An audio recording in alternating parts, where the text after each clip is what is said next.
अहद वफा का मतलब समझती हैं आप?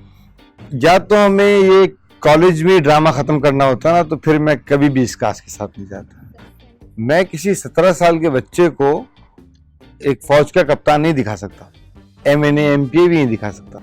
आप किसी 24-25 साल की लड़के से आप 18 साल का लड़का प्ले करवा सकते हैं, लेकिन आप 18 साल के लड़के से 26 साल का मेच्योर आदमी प्ले नहीं करवा सकते। बेलापुर की डाइन जो कि एक मेल राइटर का इनाम हसन का लिखा हुआ था, लेकिन उसके अंदर कोई ऐसी बात नहीं थी, वो किसी फीमेल की तरफ से भी आ सकता था। आपका पर्सनली फेवरेट कैरेक्टर कौन सा है? किसमें? अल्हम्दुलिल्लाह हमारी फौज की काफी इज्जत है, जिसको हमने बड़ा कैश करा है। Assalamu alaikum everyone, this is Mahin Madad and you're watching Drama Entertainment.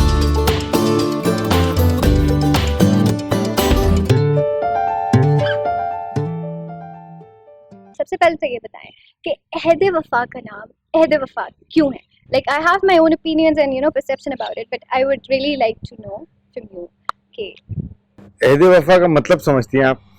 like a commitment for वफा की commitment. कमिटमेंट। अब एक्चुअली इस ड्रामे में वफा का बड़ा दखल है। इसमें दोस्तों की आपस में एक दूसरे के साथ वफा का एक बड़ा अहम पहलू है, जो एक इश्क मजाजी इसके अंदर हम दिखाएंगे, जो दिखाते आ रहे हैं और मज़ीद दिखाएंगे। उसमें एक वफा और उसके अहद का बड़ा दखल है, प्लस अपने मुल्क के साथ जो हमारे अवाम का एक अहद वफा होता है, होना चाहिए, उसका भी एक बड़ा अहम पहलू आप लोग देखेंगे। तो इस तमाम सूरत हाल को मद्देनजर रखते हुए हमें लगा कि इसका नाम अहद वफा होना चाहिए। अच्छा, तो जब आपको ये स्क्रिप्ट सबसे पहली दफ़ा आपने जब उसको गो थ्रू किया था, तो ऐसी एक वो कौन सी चीज़ थी कि जिस पे आपने सोचा कि ये तो मैंने करना है?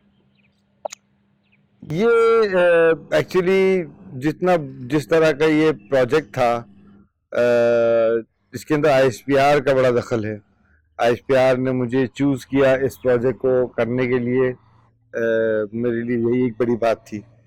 और प्लस जिस तरह की कास्ट प्रोड्यूसर मोमना दुरैद ने ऑफ़र की, वो एक बहुत बड़ा इसमें इसका दखल था कि मुझे कर लेना चाहिए। और आमतौर पे जब मैं MD प्रोडक्शंस के साथ ही काम करता हूँ, तो मुझे जो स्क्रिप्ट दिए जाते हैं वो आमतौर पे ऐसे ही होते हैं कि जो मेरे मिजाज से मुताबिक खाते हों। उसकी वजह ये है कि मैं बहुत सारे स्क्रिप्ट्स हैं जो मुझे इतने साल हो गए इन लोगों के साथ काम करते हुए कि इनको भी पता होता है कि जी ये स्क्रिप्ट जो है ये सैफ के मतलब का नहीं है, या शायद वो समझते हैं सैफ इसको अच्छा नहीं करेगा। तो मुझे वही स्क्रिप्ट दिए जाते हैं जो मैं हमारा प्रोडक्शन हाउस समझता है कि मैं बेहतर कर सकता हूँ। तो ये उनमें से एक प्रोजेक्ट था। अच्छा, with every great thing comes criticism as well, right? तो सोशल मीडिया पे बहुत ही तारीफें ही हो रही हैं, लेकिन एक एलिमेंट था ऐसा, वो ये कि आपकी जो कास्ट है, ठीक है, उसमें जो एज ग्रुप दिखा रहे हैं हम कैरेक्टर्स का, वो कॉलेज गोइंग स्टूडेंट्स हैं, usually with in the age bracket 17, 18, 19 probably, लेकिन क्या कहते हैं वो उस एज ब्रैकेट में वो नहीं होते। तो अगर आपके पास फ्रीडम होता to choose the cast yourself, तो आप क्या प्रेफर करते हैं, द सेलिब्रिटी एलिमेंट, और you would have chose something जो कि या someone जो कि उस एज ब्रैकेट का हो? देखिए, या तो हमें ये कॉलेज में ड्रामा खत्म करना होता ना, तो फिर मैं कभी भी इस कास्ट के साथ नहीं जाता। ये ड्रामा कॉलेज से निकलता है, उनकी अपनी अपनी ज़िंदगी की जर्नीज़ हैं जिनको वो कवर करते हैं, और उसके बाद अपनी प्रैक्टिकल लाइफ में जाते हैं और अपनी प्रैक्टिकल लाइफ में भी कुछ अचीव करते हैं। मैं किसी 17 साल के बच्चे को एक फौज का कप्तान नहीं दिखा सकता। मैं किसी 18 साल के बच्चे को एक MNA MPA भी नहीं दिखा सकता। ओके, तो फिर यानी कि तो जाहिर ऑफ कोर्स, तो जब मैं कास्ट करता हूँ, तो जिसने भी कास्ट किया, मोमना दुरैद ने कास्ट किया या ISPR का सजेशन शामिल था, हम सब ने अपने मद्देनजर ये बात रखी कि इनको हमें आगे 5-6 साल की जर्नी दिखानी है। आप किसी 24-25 साल की लड़के से आप 18 साल का लड़का प्ले करवा सकते हैं, लेकिन आप 18 साल के लड़के से 26 साल का मेच्योर आदमी प्ले नहीं करवा real सकते। experience that is.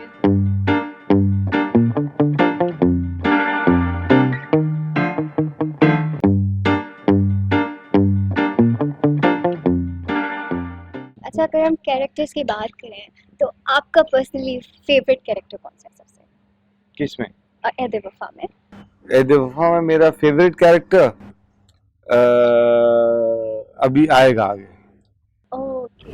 अच्छा, सबसे ज़्यादा चैलेंजिंग कौन सा कैरेक्टर था जो कि अभी हमने देख लिए हैं? अभी हम उनकी बात नहीं करते जो आगे आएंगे। आपने फेवरेट तो बता दिया कि वो अभी नहीं आए।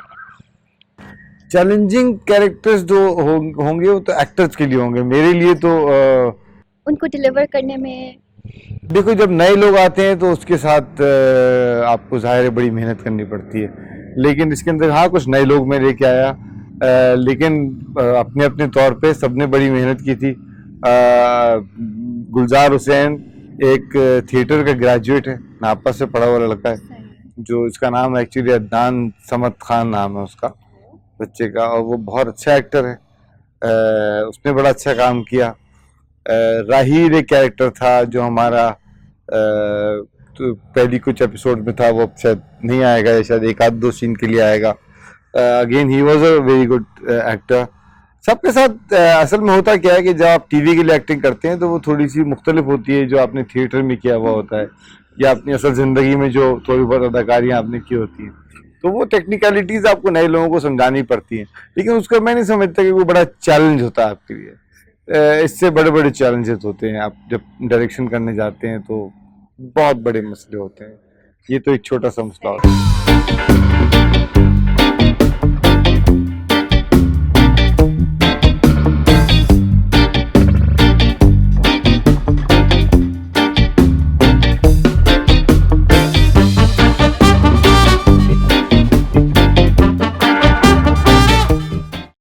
अब हम बात करते हैं अबाउट द सीन्स जो कि बहुत लोगों को पसंद आए। उसमें बहुत क्यूट सीन्स भी थे जो कि कहते हैं हीरो हीरोइन की केमिस्ट्री हो या क्या भी हम इसको कह रहे हैं। अच्छा, सबसे पहले मुझे सवाल आपसे ये करना है इस बारे में कि दुआ ने कोई रिएक्शन क्यों नहीं दिखाया केक गिरने पे? You know she was very calm, she just went inside, आंखें दिखाई एंड ओके। अच्छा, अगर फर्ज करो कि तुम्हारे साथ ऐसा होता तो तुम क्या करती? थोड़ा गुस्सा तो था, क्या करती? मसलन उस लड़के को डांटती? थोड़ा सा, एक आध लाइन तो कह के जाती to make him feel guilty ऐसे देखो and more होता है ना, the fact that he was तुम just क्यों staring अच्छा him तुम like क्यों that. कहती है to make him feel guilty? He was already guilty, he was saying sorry from the very beginning. He was staring at the beginning like this. वो नहीं, वो तो एक्चुअली एक 2-3 सेकंड के लिए तो वो स्टंट रह गया, क्योंकि Okay. ये हमको बाद में पता चलता है कि वो उसको पहले से जानता था, Yes. ठीक है, लेकिन उसके बाद तो वो सॉरी सॉरी कर रहा था, तो ही वाज ऑलरेडी गिल्टी, तो why would anybody scold anybody who is already अच्छा, गिल्टी? it shows एक और चीज भी ये दिखाते हैं कि दुआ already had a thing for him, right? Because फिर जब वो स्टेशन पे मिलते हैं and all, तो because लेकिन उन लोगों का वो शायद first one on one meetup होता है, उसने पहले नहीं देखा होता। उसने पहले दुआ ने पहले नोटिस नहीं किया होता, तो वो दुआ तो बस गिर गया केक की बेकरी के सामने था, 500 रुपए 1000 रुपए का केक रहा होगा, वापस जाके ले लिया उसने, उसके लिए 500 1000 रुपए इतने मैटर नहीं अच्छा, करते। इन दोनों के कोइंसिडेंस भी बहुत ही दफा हुए हैं ड्रामे में, जैसे like, कि? जैसे कि सबसे पहले वो मिले and that was really really cute and I think कि उसने काफी ज्यादा मतलब you know meant for each other वाला वो किया है। तो will we see such chemistry between other couples as well? Not such chemistry, of course that will be different from this one. All the couples will have their different energies, inshallah. अलिफ बस हर्फ नहीं, ये ज़र्फ है कमाल का, इब्तिदा जहान की, जवाब हर सवाल का। अलिफ बस, अलिफ बस। How do you feel at the same time एक ड्रामे में you come in as a director and in one as an actor and both are huge success? How do you feel? I feel great, of course. तो मुझे ये बताया कि master Ibrahim जो है, ठीक है, उन्होंने क्या कहते हैं एक बहुत ही मॉडर्न लिबरल फ्री लाइफ छोड़ के यू नो रिलीजन की तरफ उनका झुकाव हो गया। अच्छा, as an actor I think you have to relate yourself at some extent to the character you play. How much do you relate yourself to that character? Uh, I don't think I am at all like Master Ibrahim. Okay. I'm a very liberal person. At the same time, I'm religious. I do pray. I do fast. I do things like that. मैं अपने आप को फराइज में पूरा रखता हूँ. लेकिन हाँ, मैं खुद तो बहुत वैसा नहीं हूँ. इसमें हसीब हसन का बड़ा दखल है, जिसने मुझे जिस तरह से एक्सप्लेन किया और जिस तरह से वो सीन करवाता है. He is a great director. और अगर उसके अंदर लोगों को कुछ बहुत अच्छा लगा है तो उसमें मुझसे ज़्यादा क्रेडिट उस डायरेक्टर का है जिसने मुझसे वो सीन करवाया. अच्छा, अगर मैं आपसे बहुत ही like one word answer मांगूं about, call it a rapid fire or something like that, about your favorites, ठीक है? If I ask you कि आपका favorite actor कौन है, मेल? कौन एक शख्स है जिसको आप चूज करेंगे? You have to choose only one. One,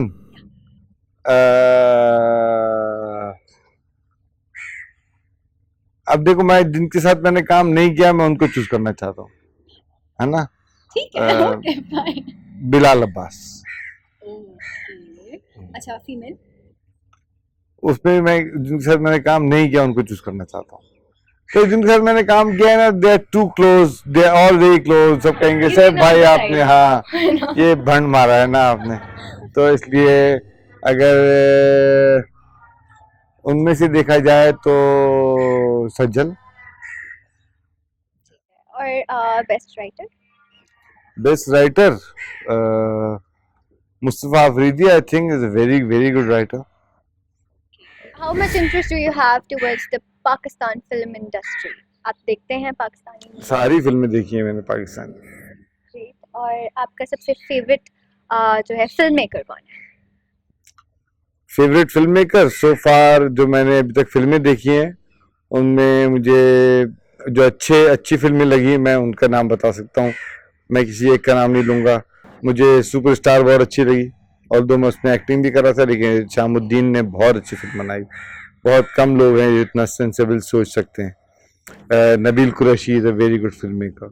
मुझे उसकी फिल्में अच्छी लगती हैं. उसकी मुझे एक फिल्म में मैंने काम किया था, लेकिन उसके अलावा भी जो मैंने उसका काम देखा, is a good film maker. Nadeem Baig sahab is a very good film maker. Punjab Nahi Jaungi was a very damn good film. One by the way. अच्छा बस ठीक है, ये तो गलत है ना भाई, मुझसे ये ना कराओ क्योंकि ये सब मेरे दोस्त हैं. और सच्ची बात है, मैं एक को अगर वैसे भी चूज करना चाहूँ ना तो मुझे मुश्किल होगा मेरे लिए किसी एक को चूज करना, क्योंकि ये सब फिल्में मुझे बहुत अच्छी लगी. अभी जो एक ड्रामा चल रहा है मेरे पास तुम हो, उसमें देयर डायलॉग जो कि बहुत ही ज़्यादा वायरल हुआ है कि फेसबुक खोलो फेसबुक बंद करो, it's only with that you know. तो उसके बाद दो टके की औरत वाले डायलॉग के बाद आई थिंक दो हिस्से भी हो गए हैं, दो ओपिनियंस भी हो गए हैं कि Sameena Peerzada tweeted against it कि like they are blaming the females only, right? तो I want to know your opinion on it. देखो, जब कोई किरदार कोई बात करता है ना तो उसको हमें उसी तरह लेना चाहिए. वो एक किरदार की अपनी थॉट है. हम उसको कभी भी किसी रियल लाइफ सिचुएशन से ज़रूरी नहीं होता आप मिलाएं. आपको लोग हम ऐसे किरदार भी देखते हैं. आप उस किरदार को यकीनन उसके ऊपर आप उसको बुरा भला कह सकते हैं. जो किरदार हुमायूं प्ले कर रहा है उसको नहीं कहना चाहिए था ऐसा, या बहुत से लोग हैं जो आयजा के साथ हो सकते हैं कि जी उसको ऐसा नहीं करना चाहिए था. लेकिन अगर आप ड्रामे के एक डायलॉग से पूरे ड्रामे को जज करने लगे तो मैं समझता हूँ ये ज्यादती है बनाने वालों के साथ. क्योंकि उन्होंने एक किरदार से उसकी सोच के तहत एक बात कहलवाई. शायद वो, बल्कि मुझे तो लगा जब मैंने वो एपिसोड देखा तो मुझे नहीं लगा कि वो उस किरदार की सोच भी है. मेरा नहीं ख्याल कि इसमें इतना पर्सनल होने की कोई बात. अच्छा, मेरे ख्याल से इस डायलॉग को इतना जो वो क्रिटिसिज्म हुआ उससे पहले शायद उनके राइटर का जो इंटरव्यू था वो यकीनन काबिल एतराज था. उसकी वजह से शायद इस डायलॉग को, और क्योंकि सारे बिल्कुल बिल्कुल. लिखने वाले की कासी होती है ना एक तरह की. हाँ, वो शायद वो गलत टाइमिंग पे उनका वो इंटरव्यू आ गया. उससे उसके बाद आता तो शायद उसका वो फीडबैक नहीं आता. लेकिन हाँ, खलील साहब का वो इंटरव्यू और वो बात या तो वो सही समझा नहीं सके या लोगों को सही समझ नहीं आई. लेकिन वो जिस तरह से मैंने भी सुनी तो मुझे भी वो काफी से ज्यादा काबिल एतराज लगी. Thank you so much for your time. Not It at all. was lovely talking to you. Thank you so much, thank you so much. अस्सलाम वालेकुम, मैं हूं सैफ हसन और आप देख रहे हैं रावा एंटरटेनमेंट। इस चैनल को जरूर सब्सक्राइब कीजिए।